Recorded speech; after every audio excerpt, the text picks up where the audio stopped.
पूरे 26 साल बाद दिल्ली में कमल खिला है और ऐसा खिला है कि कमल के सामने सबका किला ढहता दिख रहा है। होने वाली है आम आदमी पार्टी, बस आखिरी दिन आ गए वेंटिलेटर पे आम आदमी पार्टी बस। लो, ये तो मुद्दे लगा।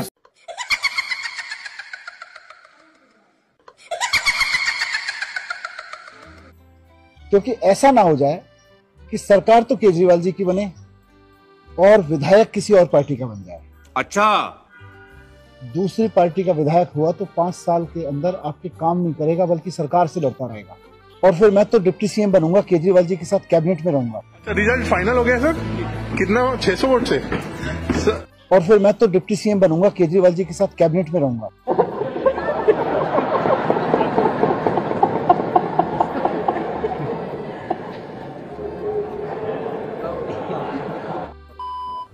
कई लोग कह रहे हैं राजदीप जी दुखी हैं, इतने दुखी हैं कि वो श्रीलंका का टेस्ट मैच देख रहे हैं रुझान देखने के बजाय। लेकिन अभी पहले विजेता की बात सुन लेते हैं जी।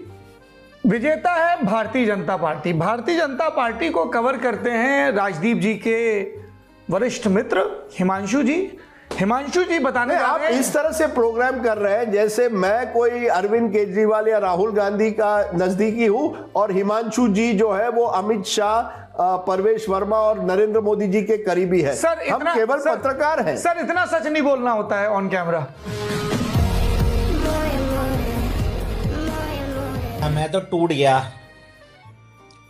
मैं तो। अब आने वाले लोग तो बहुत हैं दुनिया में, 60+ सीट आम आदमी पार्टी की आ रही है और उसे आना ही है। ये है मेंटोस जिंदगी।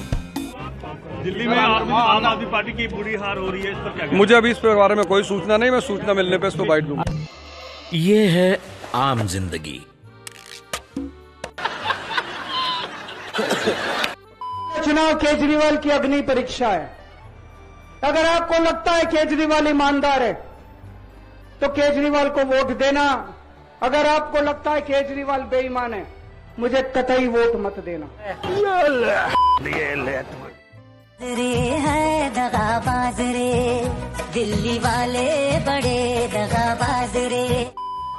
ये मैं अपनी सीट जीती हूँ, लेकिन ये जीत का समय नहीं है, ये जंग का समय ही है। जंग जारी रहेगी। A few hours later.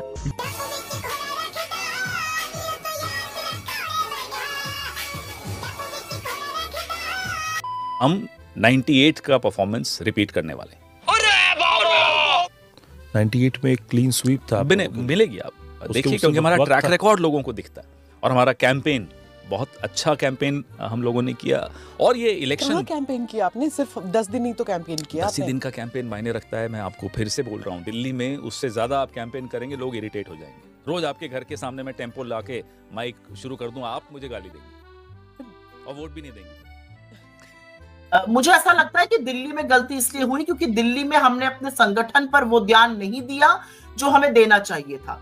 हमें दिल्ली की कैंपेन बहुत पहले से शुरू करनी चाहिए थी। हमें अपने संगठन को मजबूत करने पर फोकस करना चाहिए था। क्या हम कैंपेन को थोड़ा अग्रेसिव कर सकते थे?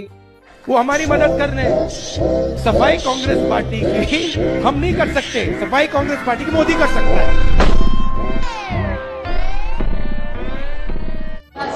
अच्छी बात बोली, आपको अच्छी लगी तो ऐसे थोड़ा मार दीजिए हाथ, आप थोड़ा सा मार दीजिए। पूछिए, आप झाड़ू को वोट देना चाहेंगे? झाड़ू की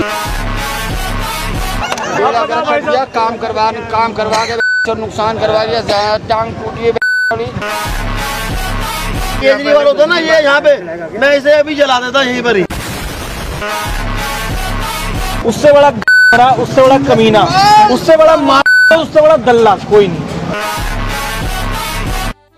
मैं आज हाथ जोड़ के ये दूसरे चैनल जो ये पीआर कर रहे थे, आम आदमी पार्टी के साथ बैठ के गुजिया खा रहे थे, मैं गुजिया चैनल से तो हिंदी भी नहीं बोलते, उर्दू चैनल है, हिंदी चैनल नहीं है।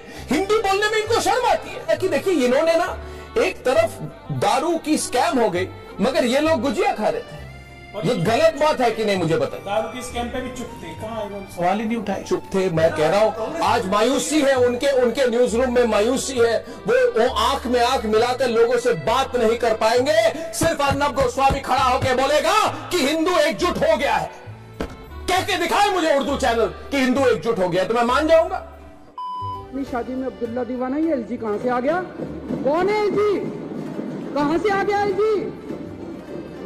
किस बात का एलजी? कौन लेफ्टिनेंट गवर्नर? हमारे सर पे बैठ गया आके लेफ्टिनेंट गवर्नर। क्या पूछा तुमने? ये कौन है? तो तुम्हें पता नहीं है कौन है? मैं तुम्हें अभी समझाता हूँ।